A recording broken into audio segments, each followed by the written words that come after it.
What's going on, Reject Nation? Greg and John here today. We're going to watch from Spider-Man No Way Home how Loki confirms Tobey Maguire and Andrew Garfield variants. I actually listened to, I forget the title of his video that he did just over the weekend, but he posed a great theory, a speculation as to why Sony might actually show Tobey Maguire and or Andrew Garfield if they are in the movie. We didn't do a reaction to it, and like when I first heard that question, I was like, no, that's stupid. No way they would let that. And then he brings up a solid speculation point in that video about why they might actually do it. I was like, oh, maybe now that you're saying that, actually, yeah, that's a great point. I'm pretty into Warren's more like theory breakdown videos as of late. Anywho, let's see what's in store.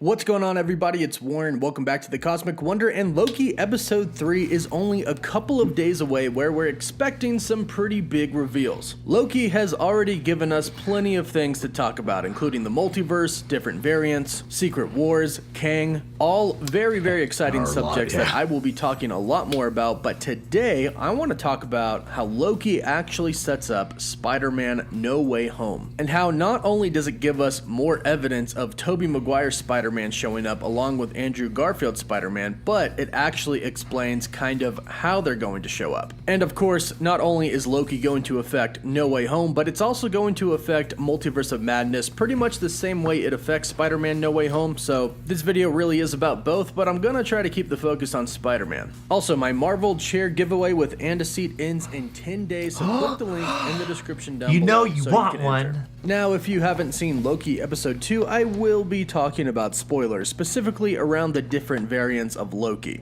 And we are starting with the spoilers now. When we get out on the branch, we're not just looking for a time criminal, we're looking for a Loki, a variation of this guy. A type we should all be very familiar with because the TVA has pruned a lot of these guys, almost more than any other variant. And no two are alike. Slight differences in appearances, or not so slight. Different powers, although powers generally include shape-shifting, illusion, projection, and my favorite, So in this very clear and very obvious scene in Loki, we saw different variants of Loki. The first Loki was a Loki as a frost giant, which of course he truly is. The next one was a very sporty Loki. And then we got a Hulk version of Loki, which even confused him himself. His last run-in with the Hulk wasn't exactly pleasant. But the bottom line of the scene, and the main point of this, is to show that all Lokis don't exactly look alike. They look relatively similar, but not necessarily 100% the same. Sure. Now, there's actually so many different variants of Loki that Mobius says there are many different ones, almost more than any other variant. And he specifically says no two are alike. There are slight differences in appearances or not so slight differences in appearances. Now, this answers a question that some fans have been asking about Spider-Man No Way Home about Tobey and Andrew showing up, and that is, they don't look alike. They're not going to actually be the same Spider-Man. They're going to be different. And the answer to that is actually both yes and no. No, they aren't the same because they are indeed going to be from another universe. But yes, they are. They are the same in the fact that they are Peter Parker and they are Spider-Man. Mobius even goes on to say that the powers can also differ. And this explains another key difference in Tobey Maguire, shooters. That's a good point, Tobey Maguire Spider-Man. See, all three of these Spider-Man have pretty much the same abilities, the classic Spider-Man abilities, except for Tobey Maguire's Spider-Man. His Spider-Man actually produces organic web, and he shoots them from his arm instead of a web shooter. Insert the sperm jokes. Oh, yes. It's been a good long time. Yeah, that's a great, solid point. It has me actually wondering now that if, let's say, Tobey Maguire and Andrew Garfield are in this movie, will they have so much fun with it where you'll actually see different versions of Tom Holland as Spider-Man? Oh, like, I wouldn't put it a past variety of different looks. I think maybe he'll do blackface. That's the Spider-Man weenie. He should be Miles Morales in another universe. I would love to see Sony and Marvel make a terrible decision. Oh boy, it would just make me laugh by how stupid it is. Yeah, I can't really add to that. It's just the perfect outcome. It's the perfect. Because there's gotta be a racist Spider-Man out there. And he's the only one who's best friends with J. Jonah Jameson. And he just goes around. We need that terrorizing. movie. We're contributing nothing real here. All right, let's keep going. And these differences have just been explained. What it seems like they're doing here in the Loki series is setting up the future to not have that many questions or confusion about what is happening. In Loki, they Just are watch the show. establishing the multiverse, which I'm about to get into, and they are establishing that not every version of the character has to look the same despite whatever character it is. Even Loki has female versions of himself. So not only can the characters slightly differ, but they could be a completely different gender, and they can be a completely different being, as we saw him as sort of a Hulk. So Spider Loki Pig. episode 2 set up different variations of the same character that look different. So we can have thousands of different Loki who are still Loki but look different and have different abilities, much like we're going to have 3 different Spider-Man who look different but kind of have the same abilities. All still Spider-Man. This could also set up a female Peter Parker, which they could do. We haven't heard any rumors or news about that. I would probably rather see Jessica Drew or Spider-Gwen, that's what I but was hey, gonna bring who up. knows? Yeah. With the multiverse, anything I get is that. possible. And what happened in the last episode of Loki? The multiverse went into madness, and Loki escaped from the TVA and followed the female Loki, so we know that there's going to be a conversation between the two of them because we've seen it in a trailer. We don't know what they're talking about, but we can probably assume that Lady Loki is going to somewhat reveal her plan to our Loki. Her plan is, I want Andrew Garfield Yeah, and Tobey Tobey Maguire Maguire to finally cross over.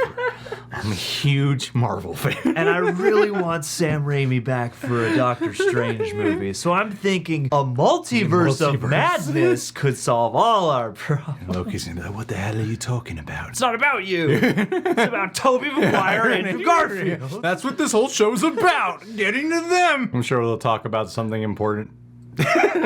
Now, with her setting the multiverse into madness, it of course sets up Multiverse of Madness, but it also sets up Spider-Man No Way Home. Now, we're not really sure of what's going to happen with this sacred timeline in the Loki series. Right now, the TVA has been dispatched to try and fix all of these different time branches. But we know that once the Nexus Point crosses the red line, they can't go back. They can't undo what has happened, and a branch timeline has been created forever. I'm sure the TVA is going to manage to erase some of them before they hit the red line, but since we do have a movie called Multiverse of Madness, and Spider-Man No Way Home is going to deal with the multiverse as well, I'm sure not all of those different branches are going to be deleted. In fact, I'm not even sure if the TVA is still going to be left standing by the end of the Loki series. I'm definitely thinking that Kang is somewhat in charge of the TVA right now, but we'll see how that plays out. I think it's really smart what Marvel's doing with their marketing of getting audiences to pay close attention. Before they gave any details themselves about what Loki would be exploring ultimately, they unveiled the title of Doctor Strange Multiverse of Madness. They made that official first to kind of give you a heads up of start looking out for this, start paying attention to this, because there's going to be some important things to just lead into this. So it's neat to be like, oh damn, Loki's doing all this. They're like the prelude for what the events will be in.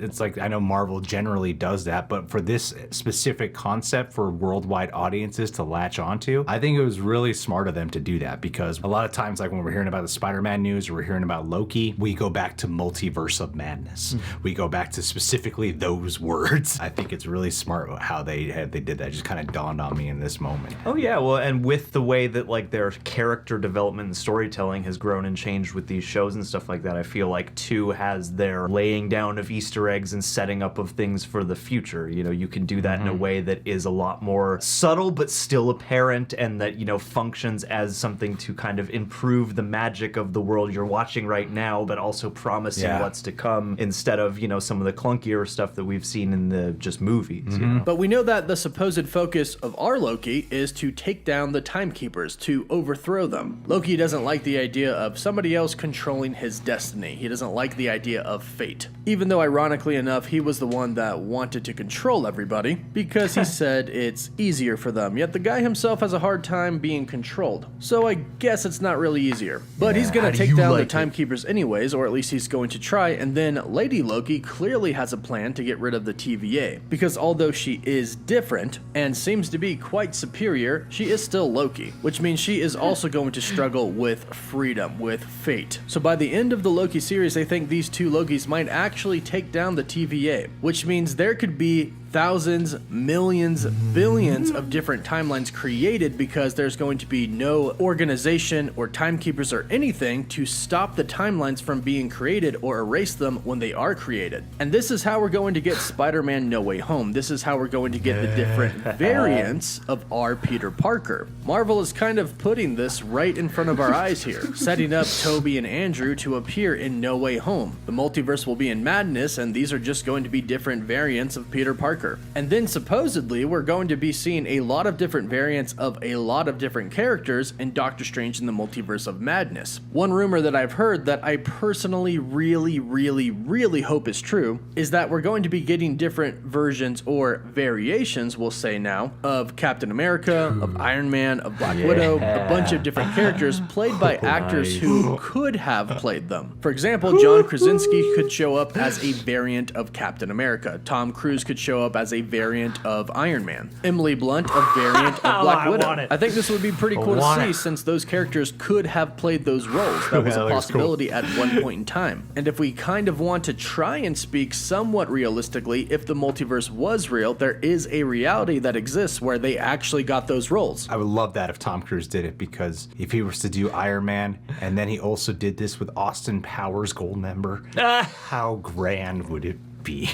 Tom Cruise would be the alternate reality version of so many iconic characters. It's perfect, and then you could make a side movie that takes place in the universe where everyone is Tom Cruise. And then of course I am always crossing my fingers that we could dip into the timeline or the different universe or multiverse where the Fox universe lies, and we could see characters like Hugh Jackman's Wolverine, Patrick Stewart's Professor X, and Ian McKellen's Magneto. After all, Patrick Stewart himself confirmed that he met with Kevin Feige, the president of Marvel Studios, to talk about some future endeavors, but we do know that Patrick Stewart said he's done with Professor X, so we know he's not really returning as Professor X, but in Multiverse of Madness, to do a quick cameo, that's not really him returning. That's not undoing his death from Logan. It's just a quick little fun cameo. So I'm crossing my fingers for that, although it's not confirmed at all, so don't act like it is. But this is how Loki sets up No Way Home in Multiverse of Madness, and they're doing it right in front of our eyes. They're starting to set it up to where everything is going to make sense when we eventually get to No Way Home. We won't have a lot of questions, it won't be that confusing because they're going to get rid of all of that confusion right now in Loki. Different variants are established and the multiverse will be established as well, and Spider-Man Far From Home will make complete sense. But go ahead and let me know what you think about this in the comments No down Way below. Home. Don't forget to like this video, and for live updates, There's a lot of YouTubers have been doing that. No Way Far From Homecoming.